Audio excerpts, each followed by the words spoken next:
Hey everyone, I am Misty and welcome to At Home. Today we're going to make this beautiful Breezeway quilt. It comes together so quick. Let me show you how to make it.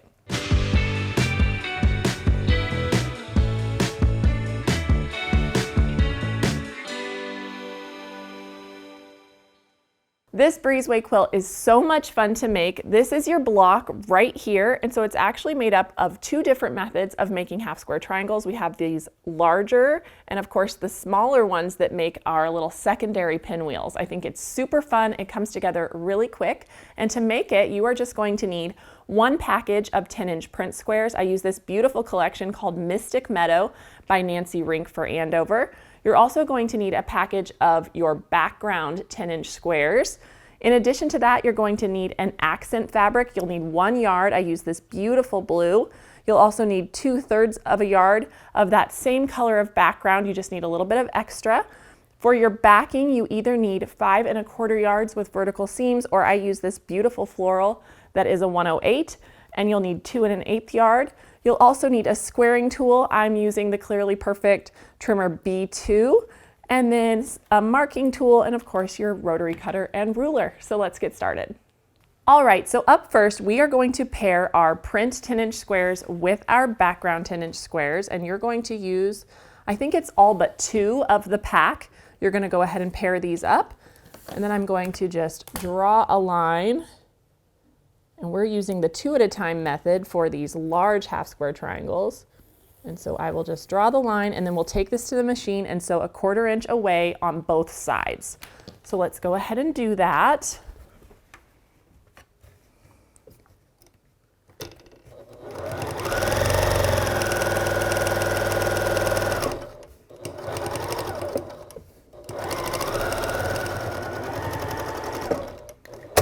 Right, there's that first side, so we're just going to flip this around and do the exact same thing down the other side now, 1/4 inch away from our drawn line.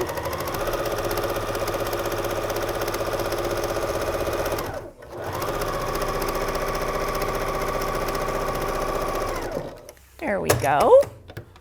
All right, so then we can just take our ruler now, and we're going to lay this right back on the line that we drew in between our stitches to trim this apart. So now we have 2 half square triangles. We're going to go ahead and use this trimmer B2 to trim these to 9 inches. And so if you've never used these before, you can see here there is a dashed line.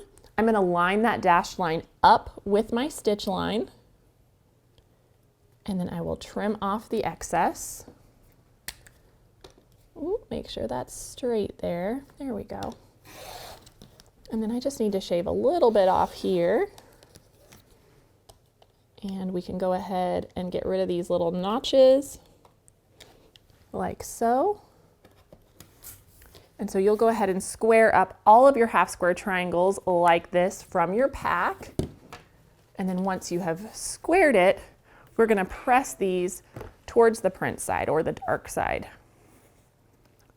So we'll just roll that back after we set our seam. Beautiful. And let's go ahead and trim this one just to reiterate how to use that Clearly Perfect trimmer. Maybe you can see the stitch line a little better on this side. So again, we're lining up that dashed line with our stitch line. And trim.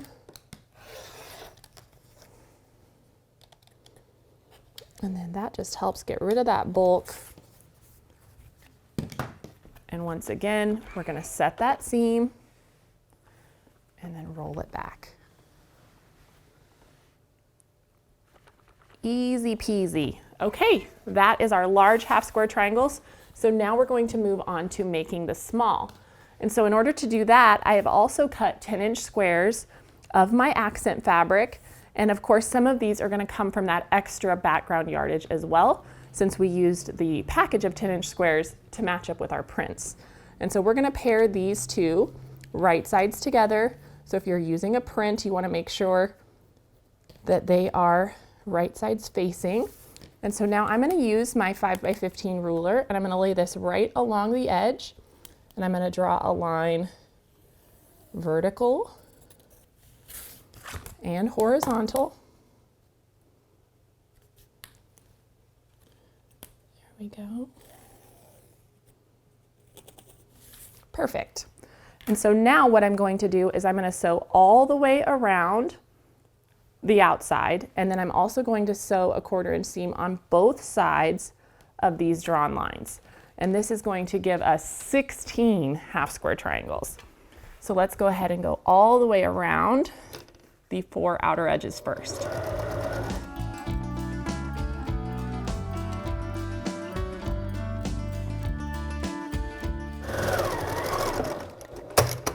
Okay, you can see now we've gone all the way around the outside edge, and now I'm going to use those lines that I drew and sew a 1/4 inch away on both sides.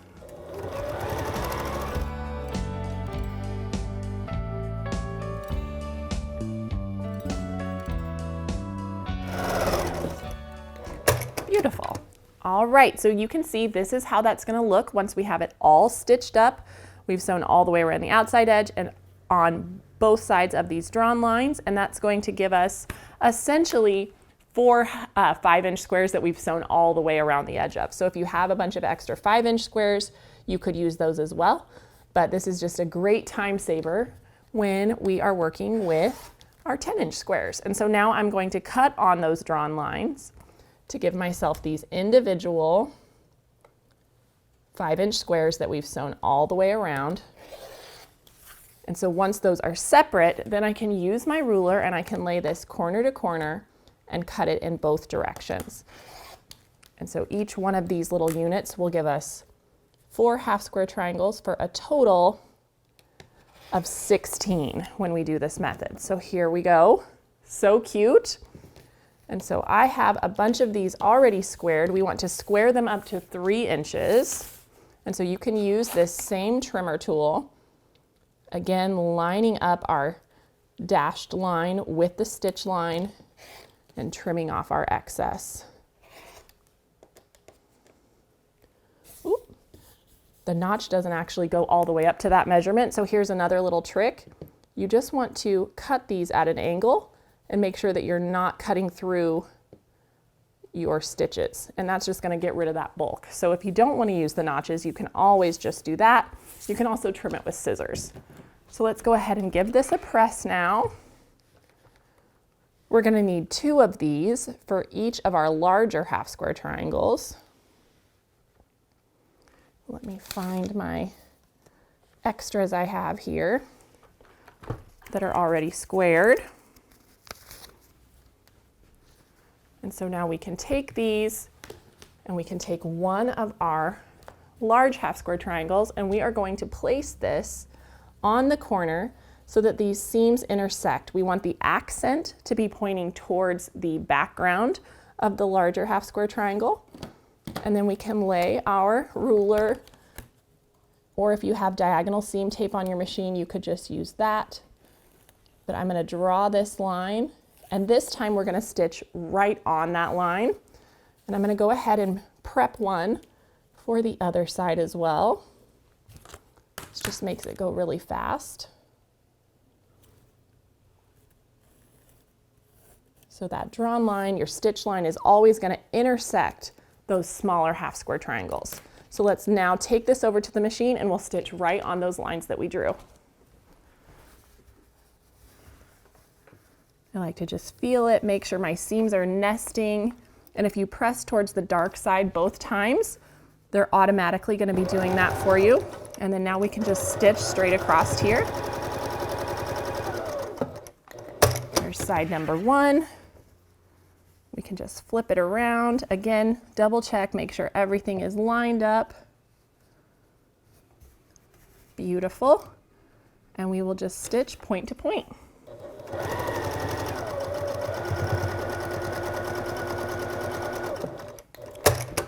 All right, so now all that is left is to trim off, leaving our 1/4 inch seam allowance here.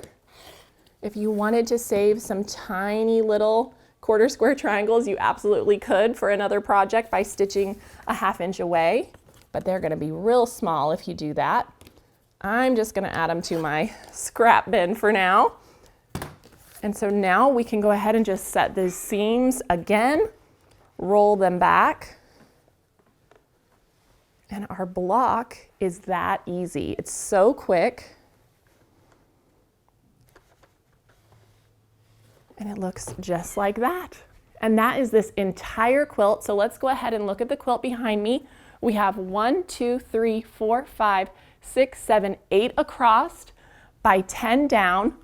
So then I just kind of laid it out so that we get this larger pinwheel effect that takes shape. And then we also get the secondary pinwheel, and those just appear throughout the whole quilt, which gives us lots of interest and lots of movement.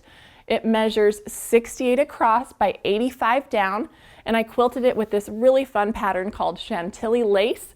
And I used this kind of soft purple thread to tie in with these vibrant colors, but not leave, too much contrast on the background. And I really love how it turned out. It's such a fun one, and I hope you guys give it a try. I'll see you next time on At Home.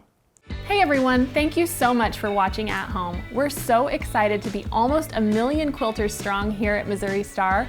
And so if you haven't already joined our family, be sure to subscribe and hit that notification bell so you can be notified of all of our future tutorials. And we'll see you soon.